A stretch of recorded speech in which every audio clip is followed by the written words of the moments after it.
Happy Easter. It's a happy guy. I'm a happy guy.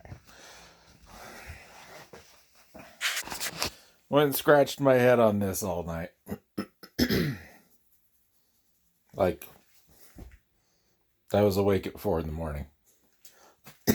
Not thinking about this. I was just done sleeping. Oh, yeah. Oh, yeah. It's snowing. This window's busted. A couple different places. The grass is clacked there and outside. I've been doing some thinking, as I believe I said. They didn't even attach that. There should be a block, like right there, that gets screwed into. Anyway. Ladies and gentlemen, this sucks. So, originally, just refresher, because I don't know what you remember. I don't know what I remember. Water went this way, through that wall, into the sink in the kitchen. Came around this way, got to the sink, got to the toilet, got to the bathtub, went out the wall. And then it went this way, also from here, into the water heater, out to that sink, out to this sink, out to the bathtub. That's what that one on top is. You remember, you were there. And that's what they replaced it with that. So, I thought about this, which was my first mistake. We've got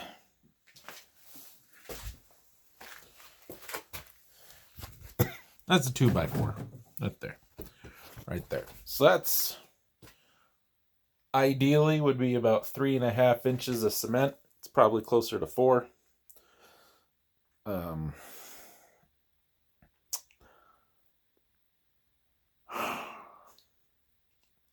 I hate it. I hate everything about it. Okay. Water comes up, comes over into that valve, and then out through the broken pipe. Okay.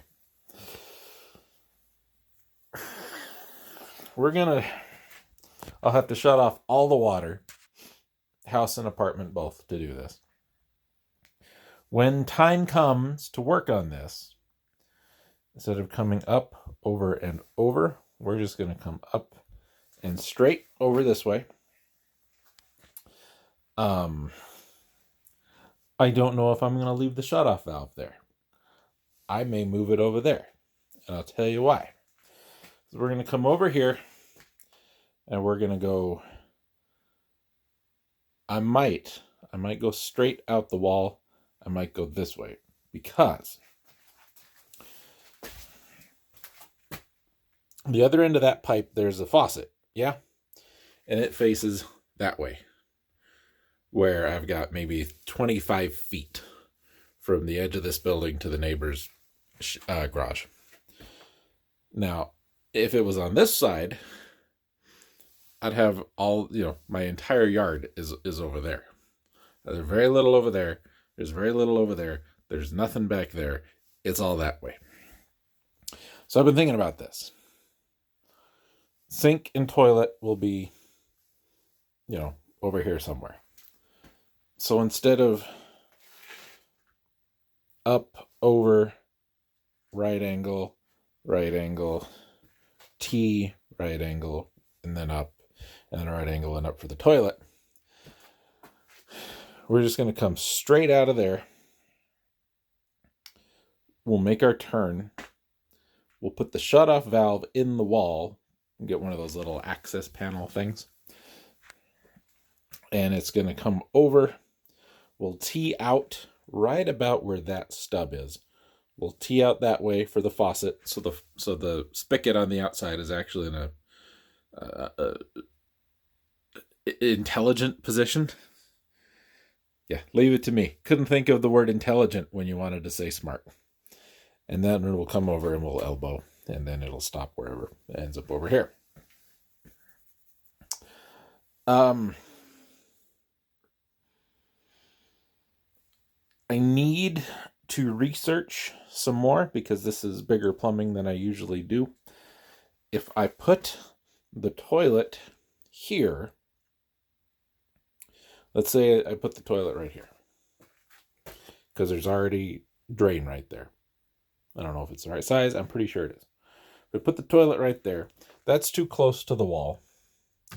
So it would have to come out a little bit. But there's already a P there. There's already a P trap there. So that would just mean like come up at a 45 and then another one to get it away from the wall. It needs to come out not much. So that's wall. We're going to frame it. So it's going to come out to there. So where my heel is about a foot from the wall. Because my foot, oddly enough, is about a foot. Little bigger, pretty close. We call it a foot. So that would need to come this way about that far. That's workable.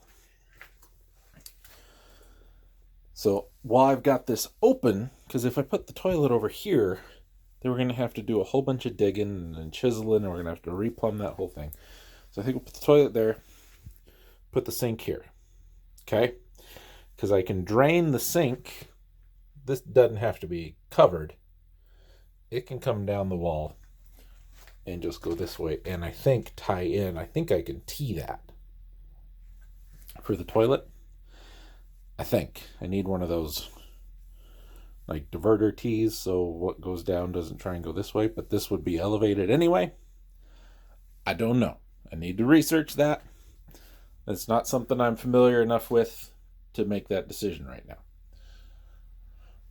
What I need to figure out, we got a couple options for doing this.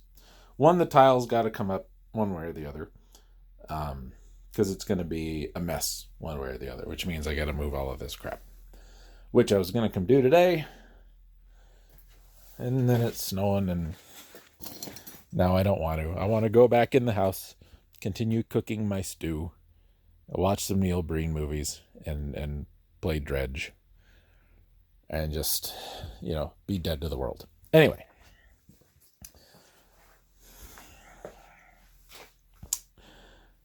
I can rent the people I rented that trencher from. They have an electric jackhammer, which I've been told works great. It busted up a pad thicker than this. So that's an option. I don't know what it would cost. $50, $100 for a day. I don't know. That trencher was, I don't remember, close to $2. They had to deliver it, pick it up, all that. Anyway, long story short. We could do that. The other option is I can get it's a rim cut blade for my circular saw. They come in a couple different styles. It's just a saw blade. It doesn't have teeth like a wood saw. Not like this one over here. It doesn't have that kind of tooth on it. Instead, it's more of just a disc. And it has diamond impregnated into the rim. And they come in a couple of different styles. One is just smooth. It's very smooth. They're not sharp. I mean, I wouldn't want to, but you can like run your finger on them, and it's very smooth. And that's made for cutting tile. Tile, light masonry, stuff like that. They make one that's notched every so often, and that is made for cutting harder stuff. And then they make one that's got much bigger chunks and much bigger notches, and it's super aggressive. You can use that to cut this stuff. Those are about $40. So, here's the plan, ladies and gentlemen. And I don't know if I'm going to do it today. I really probably should start, because I think we're going back to 5-day work weeks. Not next week, but the week after. Weather depending. If it snows again, maybe not. Uh, I need to get this wall down because this wall is going to be in the way when it comes time to do all this. So what I'm thinking, we're going to pull up the tile. I've still got a scraper somewhere. We can get the tile up. That shouldn't be too tough. It doesn't look like it was attached worth a damn. I'll get one of those blades for my saw. And at the very least, we will score some lines that go from this hole all the way over to the wall. Score some lines.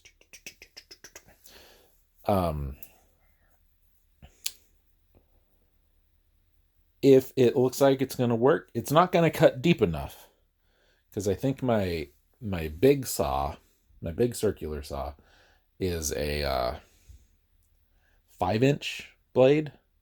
So the deepest it will cut is 2.5 inches because it's 5-inch, across. So you only cut with that much of it because the other half's on top of the saw. Anyway, so we'll call it 2.25 inches is the most I could cut just to be safe.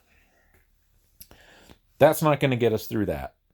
But if that is 3.5 to 4, and we cut 2.25 to 2.5, that's more than halfway there. We could probably pound it out with a sledgehammer without too much trouble, he says, knowing damn well how much trouble it is to swing a sledgehammer. I could go and rent a concrete saw, a cement saw, well, whatever saw. They're a little more involved. They do the job a hell of a lot better. But it's what they call a worm gear, if you're unfamiliar with that. Look up the difference between a circular saw, the motor's here, the blade's here, the motor turns directly, and it directly turns the blade. It's like a direct drive thing. A worm gear, motor goes this way, and it turns, and then it turns another thing that turns this, and it's got like some reductions in it to increase power. Worm gear saws are very powerful when compared to circular saws. But a circular saw, front to back is maybe 7 inches, 8 inches. A worm gear saw is like 12. And it's got a much more like you push kind of handle and much less of a steer kind of handle. Look it up, it'll make sense. So I could do that. The problem is with them being as big as they are, if I can't start here where the hole is because it won't fit. It will not get close enough to the wall. So if I start over there, I got the same problem. So we kind of be out here in no man's land. We could start like here and cut this way and here and cut this way and then turn around and pick up that same line and cut this way and cut this way. That's probably going to be the smartest way to do it. But I think those saws have to wet cut. I think they need water. I don't have water right now. That's the problem. The blades for the circular saw, the one I was looking at, is dry cut, so it doesn't need it. We'd stick a vacuum in here, like tape it to the back of the saw or something, just so it picks up all the dust so it doesn't get too bad. You throw a little bit of water in the bottom of it, so all the dust goes in, hits the water, and stays there. It works great. Anyway, that's the plan. One way or the other, I don't know for sure yet how the hole's getting cut, but the hole's going to get cut that way. Now, I wanted to come out and start tearing this wall down. But since this is all drywall, I don't want to throw it outside when it's raining and snowing because it's going to get wet and it's going to turn to a muddy mess. So I don't have anywhere else to put it. So we're going to hold off a day on doing this. Does mean, the other thing it means is we're going to need to frame 2 more walls, possibly 3, if we tear that closet down, insulate them, and etc., etc. It's not terrible. These walls are not very big. We won't do this one because we don't need to.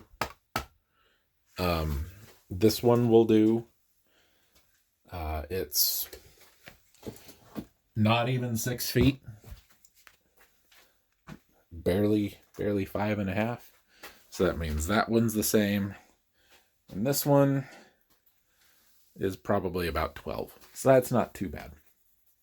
And we'll do it just like we did those. Plate on the bottom, plate on the top, studs, studs, studs. Because these are all exterior walls. So we want to insulate these like they didn't do.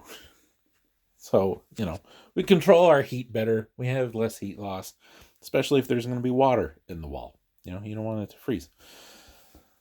We'll PEX it from there over to here. Where it goes outside, we will go to galvanized. Might put in one of those anti-freeze spigots. I don't have them. Yeah, excuse me. I don't have them on the outside of any of these buildings because they're, you know, not necessary, but might be a good idea to get one. And wherever I decide to put it outside is where we'll put our access panel inside, and it'll have its own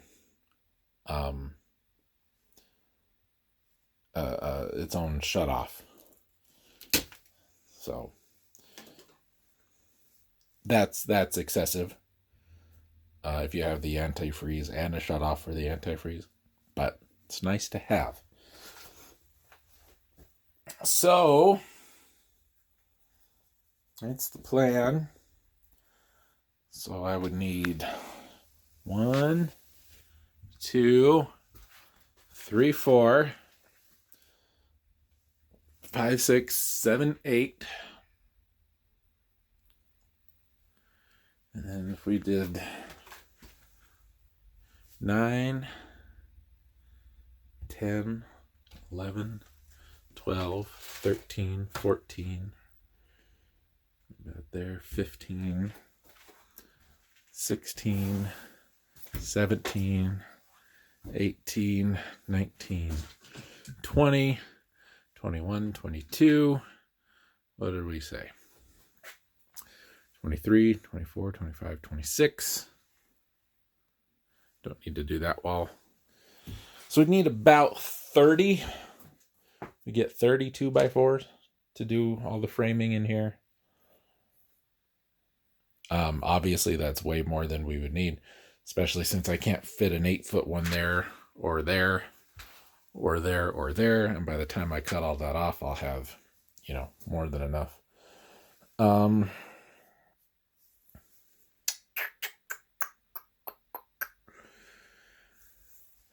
Which means we need one small roll, one small roll, one large and one small for insulation. So 25, 50, 75, 150 for that.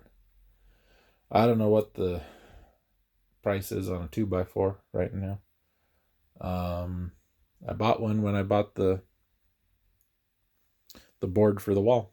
I know I don't remember. Probably $4 or $5. No, I don't think it's 4 or 5. I think it's 3 or 4.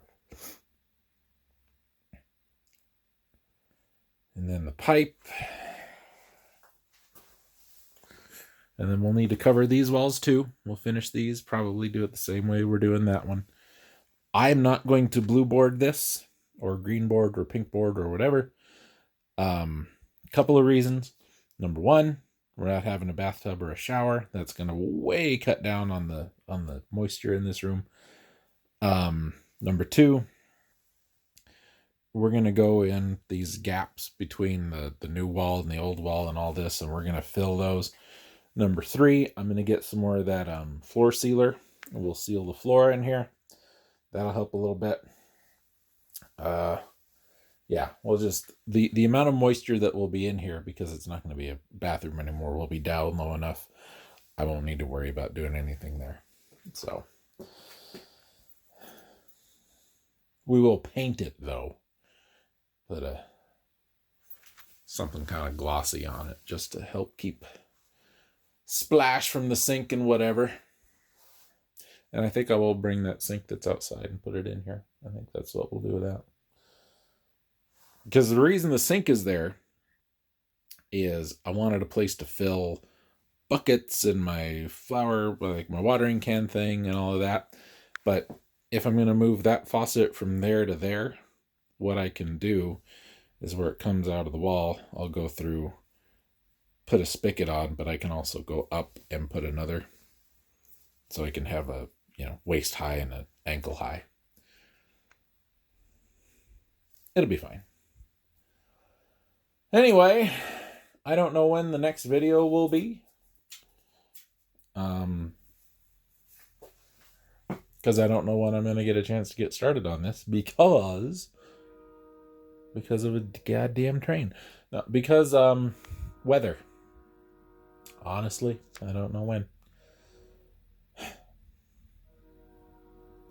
I'm a little bummed. Like, I'm glad it's to the point where I can start on it and make some, some upgrades and some fix stuff a little bit. Get back into ripping out some more of this junk that doesn't need to be here. But I would have preferred to be able to do it on my time. You know what I mean? Talking about this, though, before I forget, if we do decide to put toilet here, we will need to shore this up a bit. Meaning, when we frame this, frame the walls, this might end up on a little platform. There's some stuff. It's like a fake marble called Pro Marble that we have out here.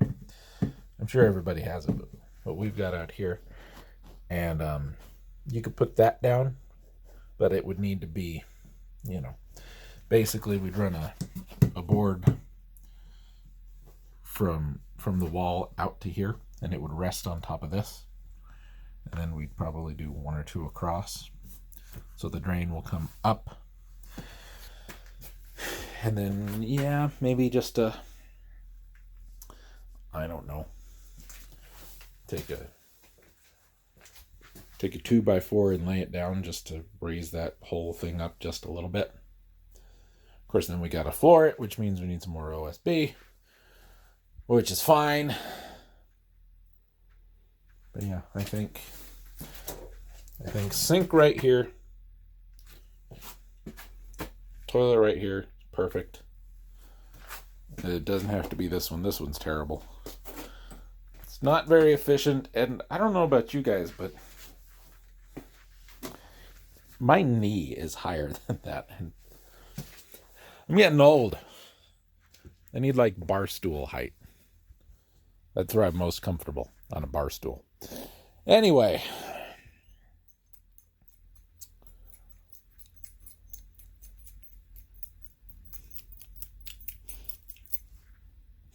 I don't like it. Oh, I think I've got some. Is it in this bag? No. Is it in there? No. Somewhere. That bag, I think. I've got some eye bolts and a little piece of chain. That's it. I need those for another project. Anyway.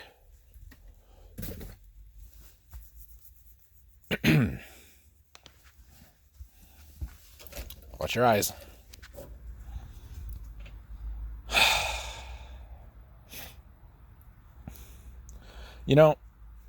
I don't know if this works for everybody, but this was spring break week for us out here. And there has never been a week in my life, as a child, as an adult, where there has been good weather for spring break. Ever. And this is the last day of it, and it snows.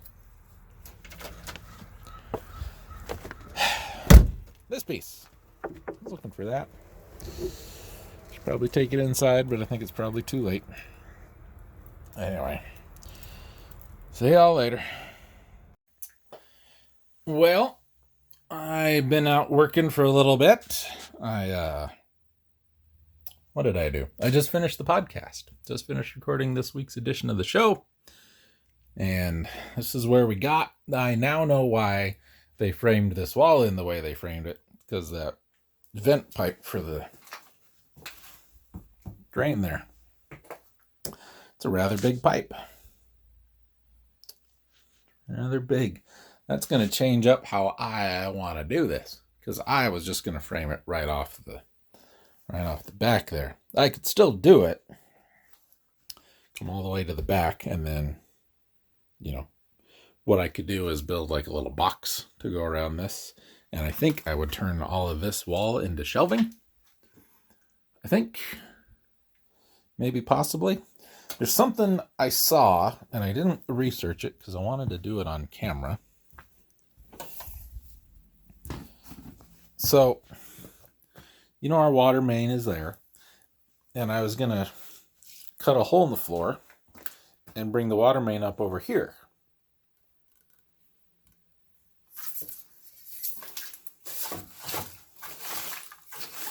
Now, I don't know where that comes from.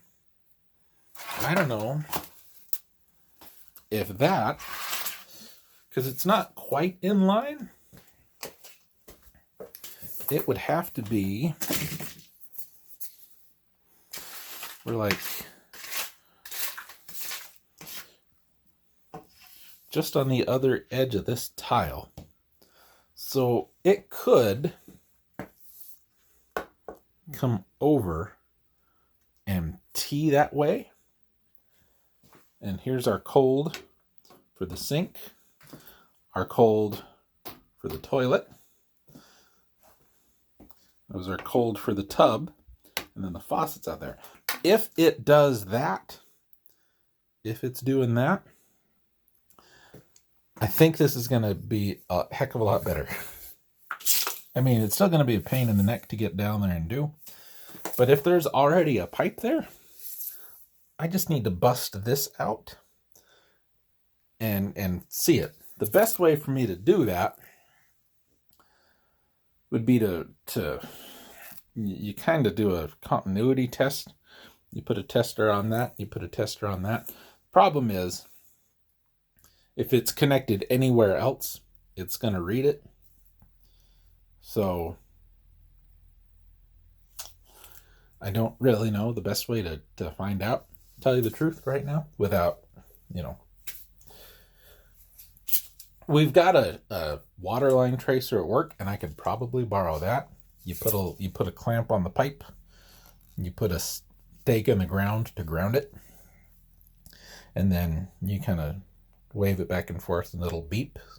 So if I do that and I wave it and I get a beep like here, then I'll know that pipe's already there. I'll have to dig up this instead of all of this, but that would be a heck of a lot better. Assuming that's not copper down there. That's where our problem is. I don't know why they changed material so many times. So, studs are all going to come out. This guy's coming out. There's a little brace there that's nailed in with these giant, overly huge nails. One on bottom, one on top, and then this is also nailed into the side, but I think also into these. So super duper overkill. I don't understand why you super duper overkill some things and then absolutely ignore others. That seems weird to me. It's also a lot colder in here now that this is all tore up. But that's fine. Heater's gone. There's that outlet. That was gone. All of this was going into one little junction box where that light was. Where was that light? Right here. So one was in to the light, and then this went up to this. I think this was the switch. One of these was the switch, but then out of the bottom of the box, we ran to the outlet over here, and that there's a pipe outside on the wall. I think that's where the line for the heat ran. I think. Now, smart thing for me to do would have been to cover this up before we got down here and did any real big work, but I didn't do that. Also, don't really care. It's fine. What I have learned by looking at this is we got that stack pipe coming out over there on the side of the building. Don't need that anymore. This is plenty to do everything that, is happening in here. So don't need to worry about that. We will need to worry about when we move everything, we've got to have it vent into here. So what we're going to do, we'll need to, basically I'll just need to turn this 180 degrees to put that on the other side, and that is not fun to do. I think that's cast. That might be cast. Hope it's not. If it is, we'll just cut it and we'll try and bust that out, and then we'll replace it with some ABS, and then drain, turn, can drain. Well, toilet will drain into there. We'll drain the sink into there, but we can vent through here. We'll just cover that up. We'll put a cap on that, get it as flush as we can. Yeah, not terrible. That pipe can go away. Like I said, everything, even if we end up coming this way, pretty much everything to the left of that T will go away. And then we'll just have one line run all the way across, and it can be a 1/2 inch to fill everything that's over here. Not a big deal. I will have to have the city come out and shut off my water because I don't remember quite what tool I need to do it. Shut it off to the whole thing so I can get down there and replace that. We'll put a ball valve on it because, yeah, I don't like dealing with gate valves. Yeah, that's what I did this morning before I did the show. And once the dumpster gets emptied, I'll come out and sweep up, put all that crap in there. We'll leave that wall up until we get over here a little more taken care of and this gets framed in a bit, because I don't want to move all that out because it's already crowded in there. So that's the current situation. That's our hot. It came from there. That's under the floor. So likely that cold is also under the floor. So it's got a T in there. Come this way over to there instead of teeing it in there and wrapping it around like I thought they did. But then we had all that blue PEX, and I don't remember where that was going. And there's no other in over here unless it went on the floor and then came up here, which would have been stupid. I don't know, guys. I don't know.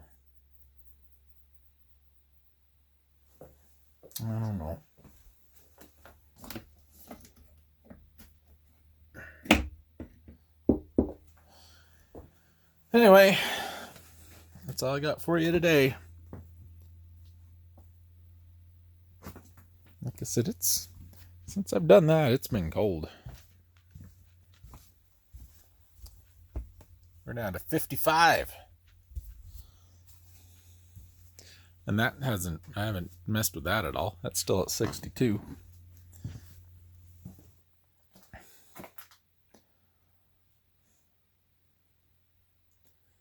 What a mess. It's probably going to take 2 gallons of that stuff. And I'll get some, like foam over, caulk or something, all the gaps, smooth it off, get it kind of sort of uniform, pull all the nails out, fill in all those holes, and then we'll brush some of that rubbery stuff that we put on the floor. We'll brush some of that on these just to help a little bit. This stuff is porous, so moisture and air and all that can get seep through it. So we'll seal it on the inside, and we'll get it painted on the outside one of these days. Can't get my jacket to cooperate here. So, did I grab...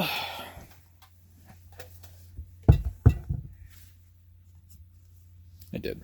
Okay. All right.